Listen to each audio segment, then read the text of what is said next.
Halo buat kalian para pecinta film-film monster. Hari ini admin pengen nge-recap sebuah film yang dibuat tahun 2019 yang berjudul Snow Monster, yang mengisahkan tentang sekelompok tim peneliti yang melakukan ekspedisi ke wilayah Arktik yang belum diketahui. Naasnya ketika tiba di sana, mereka malah menemukan beberapa makhluk raksasa yang langsung menyergap mereka seperti ini.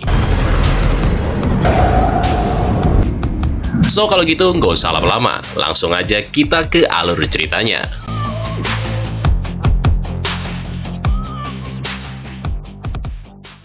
Cerita dimulai di suatu lokasi di wilayah Arktik. Di sana tampak sekelompok tim peneliti yang dipimpin oleh seseorang yang bernama Xiaoqin, yang mana mereka-mereka ini sedang mencoba menyelidiki sesuatu. Nah, setelah proses penyelidikan berhari-hari, suatu ketika pada saat berada di satu titik, tiba-tiba mereka mendeteksi akan adanya sinyal elektromagnetik yang aneh yang terus saja meningkat. Mengetahui hal tersebut, pemimpin tim peneliti yang bernama Lao Shen yang kebetulan berada di markas memerintahkan para anggotanya yang berada di lokasi itu untuk berhati-hati. Namun gak berapa lama berselang, tiba-tiba terjadi sesuatu di mana gelombang panas berbahaya terdeteksi mendekati mereka. Nah, karena merasa timnya itu dalam bahaya, Lao Shen lalu memerintahkan Xiaoqin dan timnya untuk segera pergi dari sana. Tapi sial, seekor makhluk raksasa tiba-tiba muncul dan membuat kendaraan mereka terjatuh ke dasar jurang.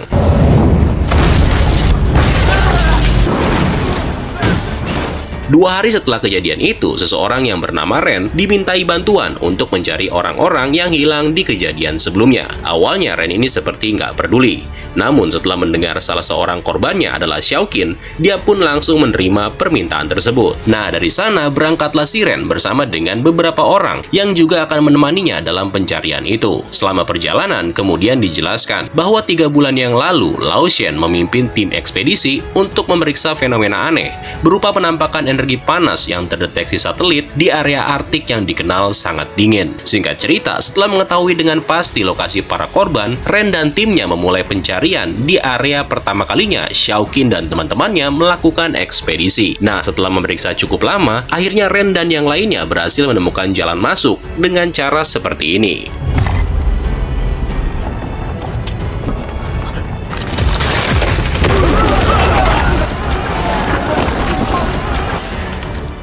Ya, sebuah cara masuk yang empuk dan kemungkinan besar bisa lolos dari yang namanya patah tulang. Nah, karena mereka sekarang berada di bawah tanah, otomatis semua alat komunikasi jadi terputus dari markas mereka. Di sekitar area ini, Ren lalu menemukan tengkorak dari orang-orang yang udah lebih dulu sampai di sini. Dan tengkorak tersebut juga bukan sembarang tengkorak, karena menurut si Ren, fosil itu berasal dari zaman dinasti Qi. Namun yang lebih aneh lagi, mereka juga menemukan kalau di semua tengkorak itu terdapat semacam lubang tepat di bagian kepala. Bukan cuma itu, ternyata seluruh tempat ini udah dipenuhi oleh fosfor yang sewaktu-waktu bisa terbakar andai mereka menyalakan api. Next dari sana, Ren dan yang lainnya lalu memulai pencarian. Dengan berhati-hati, mereka lalu memeriksa setiap sudut, berharap mereka menemukan semacam petunjuk untuk memudahkan pencarian. Tapi begitu mereka sampai di satu titik, tiba-tiba mereka dikejutkan dengan penampakan tulang belulang yang tergantung di bagian atas goa. Situasi bahkan semakin mencekam ketika salah seorang dari mereka mati dengan bagian belakang kepalanya yang berlubang. Ternyata itu merupakan ulah dari burung aneh yang gemar memangsa manusia.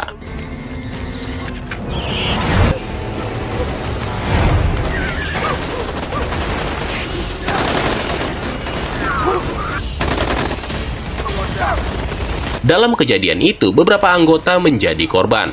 Namun di saat mereka kehabisan akal, tiba-tiba Ren mengetahui kalau burung-burung itu ternyata mengandalkan pendengarannya untuk memburu mangsanya. Karena itu mereka pun berusaha untuk diam sampai makhluk tersebut pergi dan menghilang. Dari sana, Ren dan timnya kemudian melanjutkan perjalanan dengan hati-hati tanpa mengeluarkan suara sedikit pun. Namun belum jauh mereka bergerak, ada satu burung nih yang tiba-tiba bersuara, yang kemudian terpaksa membuat Ren dan yang lainnya berlari menyelamatkan diri.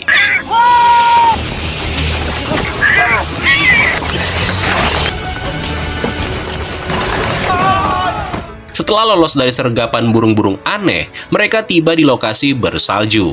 Nah, di sini mereka menyadari bahwa tempat tersebut merupakan sumber dari fenomena atau energi aneh yang selama ini dicari-cari, atau yang mereka sebut sebagai lapisan pelangi ruang angkasa. Next, setelah posisinya udah nggak jauh lagi, dari sana mereka pun kemudian melanjutkan pencarian.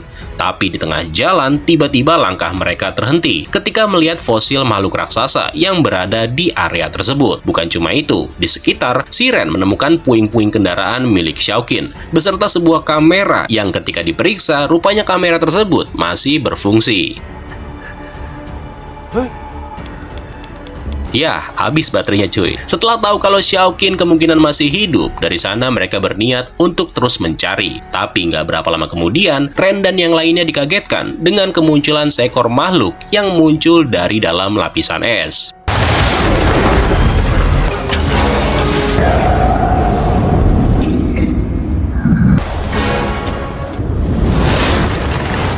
Mati nggak lu? Tahu-tahu ada hiu. Nah, mengetahui hal itu, Ren dan yang lainnya berusaha menembaki makhluk tersebut. Namun sayangnya, segala usaha mereka sia-sia karena hiu itu tampak tak terpengaruh sama sekali. Merasa terdesak, Ren kemudian meminta yang lainnya untuk naik ke tempat yang lebih tinggi, di mana mereka lalu dikagetkan dengan kemunculan monster salju yang dengan cepat mencengkram si ikan hiu dan kemudian membantingnya.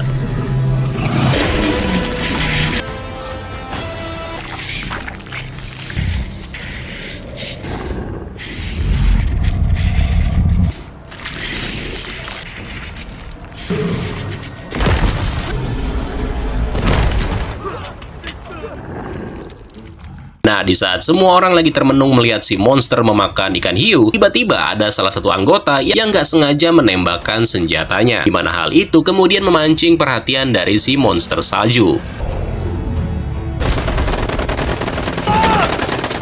Karena udah kepalang tanggung, mereka pun mau nggak mau menembaki si monster. Bahkan mereka melakukan serangan menggunakan bazooka. Tapi blow-on-nya, rudal yang ditembakkan itu malah mengenai tebing, yang kemudian menyebabkan longsor yang membuat Ren dan yang lainnya harus menyelamatkan diri.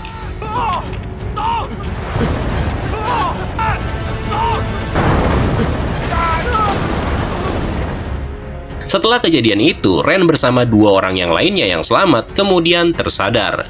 Namun anehnya, mereka sekarang berada di lokasi yang lain dalam keadaan terikat. Rupanya mereka dibawa oleh sekelompok suku pedalaman, yang mana suku ini berniat mengambil darahnya si Ren dan juga teman-temannya. Untungnya Ren berhasil melepaskan ikatan, dan kemudian dari sana Ren menyandera salah seorang dari suku tersebut. Nah, suasana sempat menjadi tegang ketika Ren diserang oleh anak dari ketua suku yang bernama Kaya, dan membuatnya berada dalam keadaan terdesak. Tapi nggak lama kemudian, tiba-tiba muncul Xiaoqin, yang ternyata selama ini Xiaoqin masih selamat dan tinggal di sini. Menurut pengakuan Xiaoqin, orang-orang suku pedalaman tadi hanya berniat untuk menolong dengan cara mengeluarkan sedikit darah yang ada di dalam tubuh Ren dan teman-temannya supaya mengurangi rasa dingin yang sangat menyengat. Jadi pada waktu kejadian sebelumnya itu, orang-orang pedalaman inilah yang pada akhirnya menolong si Xiaoqin. Sementara itu di luar, rupanya masih ada anggota tim Ren yang selamat. Namun mereka-mereka ini kembali dibuat panik ketika si monster salju tiba-tiba muncul. Untungnya si monster hanya kepengen lewat tanpa menyadari kalau ada manusia di sekitarnya. Nah, di sini akhirnya terungkap alasan sebenarnya orang-orang ini mau menyelamatkan Xiaoqin, termasuk si profesor satu ini yang bernama Henry, di mana Henry mengatakan kalau tujuan sebenarnya dia datang ke sini adalah untuk menangkap makhluk raksasa tadi.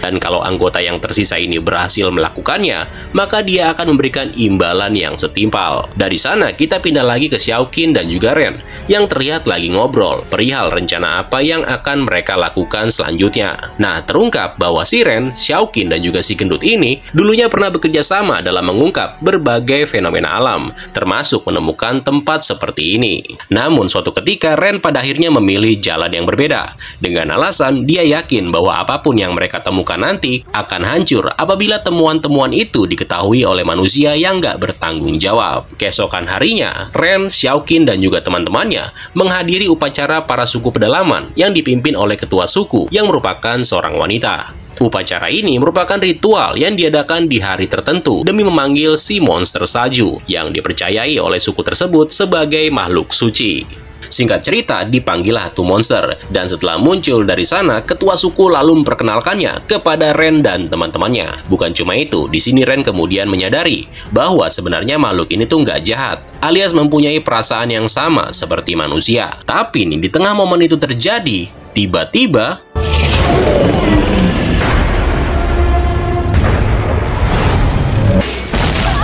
Rupanya, itu adalah ulah dari Henry yang datang sambil menembaki si monster salju, termasuk semua anggota suku yang mencoba menghentikannya. Di keadaan ini, si monster sempat mengayunkan tangannya, guna menghancurkan apapun yang ada di hadapannya.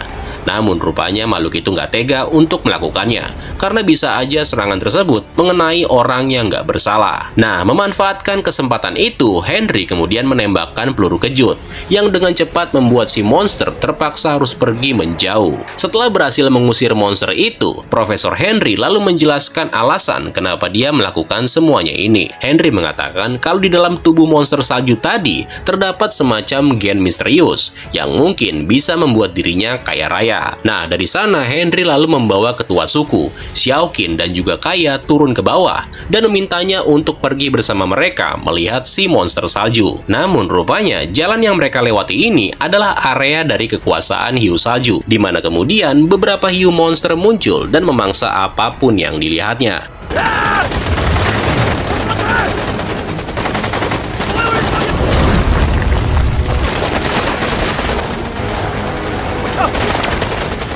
Tapi sayangnya, karena si Profesor Henry masih mempunyai senapan kejut, akibatnya semua monster hiu yang terkena serangan tersebut pada akhirnya harus mati. Sadar kalau si ketua suku sengaja memilih jalan ini, Henry lalu mengeluarkan pistol sambil meminta supaya si ketua suku memanggil monster salju dengan menggunakan telepati. Namun karena Kaya melakukan perlawanan, alhasil si ketua terkena tembakan karena berusaha melindungi Kaya dari terjangan peluru.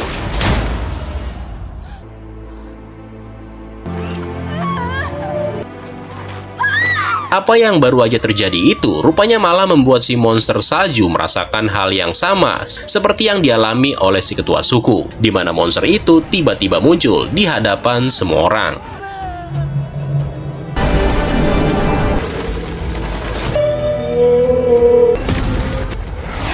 Dalam kejadian itu, si monster benar-benar melampiaskan kemarahannya. Bahkan dia nggak segan-segan untuk memakan manusia jahanam itu jika diperlukan. Tapi belum sempat dia melakukannya, tiba-tiba muncul bala bantuan berupa 3 pesawat tempur untuk membantu Profesor Henry dan yang lainnya. Nah, 1 pesawat berhasil dijatuhkan, namun sisanya mencoba membalikan keadaan dengan menyerang monster salju menggunakan gelombang magnetik. Usaha tersebut sebenarnya hampir bisa membuat si monster nggak berdaya. Tapi ketika Ren melihat hal itu, dia dengan cepat mengambil sebuah basoka dan kemudian menembakkannya ke salah satu jet tempur.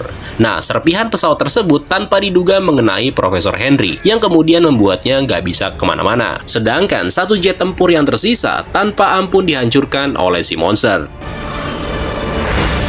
Nah, dengan semua yang udah terjadi, kini membuat si Profesor nggak bisa berkata-kata lagi, selain dia harus berserah diri.